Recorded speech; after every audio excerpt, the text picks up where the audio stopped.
Bayangkan kamu sedang berjalan di tengah keramaian, dan tiba-tiba pandanganmu terkunci dengan seseorang. Waktu seolah berhenti. Detak jantungmu melonjak. Ada getaran aneh, seperti ada magnet tak kasat mata yang menarikmu ke arah orang itu. Kamu bahkan belum tahu namanya.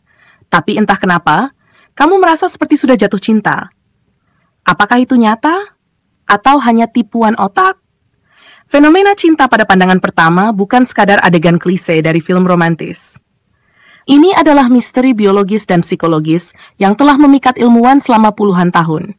Dan hari ini, kita akan membedah semuanya, dari kerja otak, pengaruh budaya, hingga eksperimen sains yang mungkin akan mengubah cara kamu melihat cinta untuk selamanya. Sebelum kita lanjut, jika kamu merasa konten seperti ini menarik, jangan lupa untuk menyukai video ini, berlangganan channel Kuak Fakta, dan tinggalkan komentar tentang apakah kamu sendiri pernah merasakan cinta pada pandangan pertama. Siapa tahu cerita kamu bisa jadi bahan video berikutnya. Mari kita mulai dari dasar. Apa itu cinta pada pandangan pertama? Menurut penelitian yang dipublikasikan dalam jurnal Archives of Sexual Behavior, cinta pada pandangan pertama digambarkan sebagai rasa tertarik yang intens, instan, dan disertai keinginan untuk lebih dekat dengan orang tersebut. Tapi benarkah itu cinta? Ataukah hanya nafsu yang dibungkus romantisme?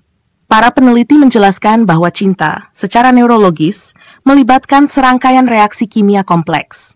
Saat kita melihat seseorang yang menarik secara fisik, otak kita langsung melepaskan dopamin, neurotransmitter yang juga aktif saat kita makan coklat, menang undian, atau menggunakan narkotika. Bersamaan dengan itu, ada pelepasan norepinefrin dan oksitosin, hormon yang memperkuat rasa kedekatan dan kebahagiaan. Dikutip dari studi oleh Helen Fisher, seorang antropolog biologis yang telah meneliti cinta selama lebih dari 20 tahun, cinta romantis adalah bentuk ketagihan. Otak orang yang sedang jatuh cinta menunjukkan aktivitas yang sama seperti otak seorang pecandu yang mendapatkan dosisnya. Jadi ketika kamu merasakan cinta dalam hitungan detik, sebenarnya kamu sedang mengalami semacam ledakan kimia yang sangat mirip dengan efek zat adiktif. Namun tidak semua orang mengalami cinta pada pandangan pertama. Menurut survei yang dilakukan oleh Universitas Groningen di Belanda, hanya sekitar sepertiga responden yang mengaku pernah mengalaminya. Dan menariknya, kebanyakan dari mereka melaporkan bahwa pengalaman itu terjadi saat pertama kali melihat seseorang yang sangat sesuai dengan tipe ideal mereka, baik dari segi fisik, gaya, hingga ekspresi wajah. Ini membawa kita ke pertanyaan berikutnya. Seberapa besar peran penampilan fisik dalam cinta pada pandangan pertama? Penampilan memang memainkan peran besar.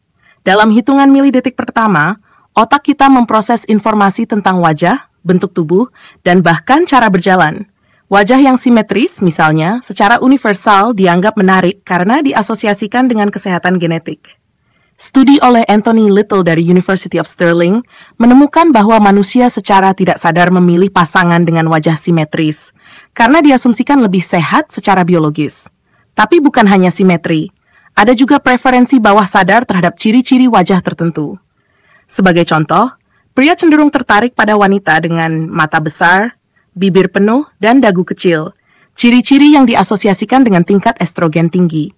Sementara wanita secara biologis lebih menyukai pria dengan rahang tegas, alis tebal, dan suara dalam yang menandakan kadar testosteron yang tinggi. Namun cinta pada pandangan pertama tidak hanya soal visual. Bahasa tubuh juga sangat menentukan. Kontak mata yang bertahan lebih dari 3 detik misalnya, bisa memicu respons emosional yang mendalam. Menurut penelitian dari Universitas Massachusetts, tatapan mata yang intens dapat menciptakan perasaan koneksi meskipun interaksi verbal sangat minim. Jadi jangan heran kalau hanya dengan saling menatap di tengah keramaian, kamu bisa merasa seperti mengenal seseorang seumur hidup. Selain visual dan bahasa tubuh, faktor penciuman juga memainkan peran mengejutkan. Walaupun kita jarang menyadarinya, kita ternyata bisa merasakan feromon, zat kimia yang dikeluarkan tubuh, dan dapat memengaruhi ketertarikan seksual secara tidak sadar. Sebuah studi dari Swiss Federal Institute of Technology menemukan bahwa perempuan lebih tertarik pada aroma laki-laki dengan gen imunitas yang berbeda dengan milik mereka sendiri. Hal ini dipercaya sebagai mekanisme evolusi untuk menghasilkan keturunan yang lebih kuat secara genetik. Menariknya, semua proses ini terjadi sangat cepat. Dalam waktu kurang dari 1/10 detik, otak telah membentuk penilaian tentang seseorang. Apakah dia menarik, bisa dipercaya, atau sebaliknya. Dikutip dari studi oleh Janine Willis dan Alexander Todorov dari Princeton University, penilaian ini terjadi begitu cepat dan sulit diubah, bahkan setelah interaksi lebih lama. Tapi bagaimana dengan emosi yang lebih dalam? Bukankah cinta sejati butuh waktu dan kedalaman? Nah, ini yang menarik. Cinta pada pandangan pertama bukanlah cinta sejati dalam pengertian emosional yang kompleks. Ia lebih mirip fase awal yang intens, campuran ketertarikan, proyeksi harapan, dan sedikit delusi. Menurut Profesor Psikologi Arthur Aron, cinta sejati biasanya tumbuh melalui proses saling berbagi informasi pribadi secara bertahap, membangun rasa percaya, dan melewati berbagai tantangan bersama. Dalam eksperimennya yang terkenal, 2 orang asing yang saling bertukar pertanyaan pribadi selama 30 menit dan kemudian saling menatap selama 4 menit, bisa merasakan koneksi yang sangat kuat, bahkan beberapa dari mereka akhirnya menikah. Jadi, apakah cinta pada pandangan pertama bisa berkembang menjadi cinta sejati? Jawabannya, sangat mungkin. Tapi tidak selalu. Cinta pada pandangan pertama hanya awal dari perjalanan panjang, dan seringkali kita jatuh cinta bukan pada siapa orang itu sebenarnya, tetapi pada versi ideal yang kita bayangkan tentang dirinya. Inilah yang disebut dengan projection bias. Kecenderungan untuk mengisi celah pengetahuan kita tentang seseorang dengan asumsi positif berdasarkan harapan dan keinginan pribadi. Jadi kamu mungkin merasa klik karena kamu membayangkan dia baik, lucu, pengertian, padahal kamu belum tahu apa-apa tentang kepribadiannya. Uniknya, budaya juga memengaruhi kemungkinan seseorang mengalami cinta pada pandangan pertama. Di budaya Barat yang sangat mengagungkan individualisme dan ekspresi emosional, cinta kilat dianggap romantis dan alami. Sebaliknya, di banyak budaya Timur, cinta dianggap sesuatu yang harus dibangun perlahan dengan komitmen dan tanggung jawab sosial. Menurut riset lintas budaya yang dilakukan oleh Robert Levine, profesor psikologi dari California State University, persepsi tentang cinta sangat dipengaruhi oleh nilai-nilai sosial. Di Jepang misalnya, cinta pada pandangan pertama cenderung dianggap tidak stabil dan kurang dipercaya. Sedangkan di Amerika Serikat, cinta kilat dianggap bagian dari takdir romantis. Ini juga menjelaskan kenapa film-film Hollywood penuh dengan adegan mata bertemu, dunia berhenti. Sementara dalam cerita-cerita Asia, cinta sering tumbuh dari kedekatan bertahap, bahkan dari perjodohan yang awalnya tanpa rasa cinta sama sekali. Kalau kamu masih bersama kami sampai sejauh ini, itu artinya kamu benar-benar tertarik pada ilmu di balik cinta.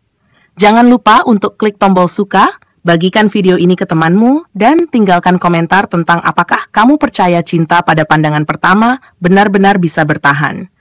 Sekarang mari kita bahas bagaimana otak membentuk memori tentang cinta pada pandangan pertama. Ada fenomena psikologis bernama flashbulb memory, memori yang sangat jelas dan kuat yang terbentuk saat kita mengalami momen emosional intens. Saat kamu melihat seseorang yang sangat menarik dan merasakan getaran itu, otak akan membentuk memori detail tentang momen tersebut, bahkan hingga warna baju, aroma sekitar, atau lagu yang sedang diputar. Penelitian dari Universitas Duke menunjukkan bahwa emosi kuat memperkuat sinaps di hipokampus, bagian otak yang menyimpan memori jangka panjang. Inilah mengapa banyak orang mengingat secara spesifik momen ketika mereka jatuh cinta pada pandangan pertama, bahkan setelah bertahun-tahun. Tapi hati-hati, karena memori ini bisa sangat bias. Kita cenderung mengingat momen itu lebih indah dari kenyataannya, terutama jika hubungan tidak berjalan baik. Ini disebut Rossi retrospection, kecenderungan untuk mengingat masa lalu lebih positif dari yang sebenarnya. Dari segi neurologi, semua ini sangat masuk akal. Otak tidak dirancang untuk mengenali cinta sejati secara instan. Otak dirancang untuk bereaksi cepat terhadap stimulus yang berpotensi penting untuk kelangsungan hidup atau reproduksi. Dan daya tarik fisik adalah salah satunya. Namun, apakah cinta pada pandangan pertama bisa dipalsukan atau dimanipulasi? Ternyata bisa. Eksperimen yang dilakukan oleh psikolog sosial Dutton dan Aron pada tahun 74 menunjukkan bahwa orang yang bertemu di situasi menegangkan, seperti di atas jembatan gantung tinggi, lebih mungkin merasakan ketertarikan romantis satu sama lain dibandingkan yang bertemu di situasi netral. Ini karena adrenalin yang meningkat dikira sebagai ketertarikan cinta, fenomena yang disebut misattribution of arousal. Bayangkan, hanya dengan mengganti latar belakang emosional, kamu bisa membuat seseorang merasa seperti jatuh cinta padamu. Fakta ini sering dimanfaatkan di dunia hiburan, pemasaran, bahkan dalam manipulasi emosional. Dan inilah mengapa memahami ilmu di balik cinta pada pandangan pertama sangat penting. Karena pada akhirnya, cinta bukan hanya tentang perasaan, tapi juga tentang bagaimana kita memahami dan memproses pengalaman. Jika kamu merasa video ini membuka wawasanmu, pastikan untuk berlangganan channel Kuak Fakta agar tidak ketinggalan video edukatif lainnya. Dan jika kamu punya cerita cinta yang unik, kirimkan di kolom komentar. Kami selalu senang membaca pengalaman kalian. Terima kasih sudah menonton sejauh ini. Tetap penasaran, tetap berpikir kritis, dan sampai jumpa di video berikutnya.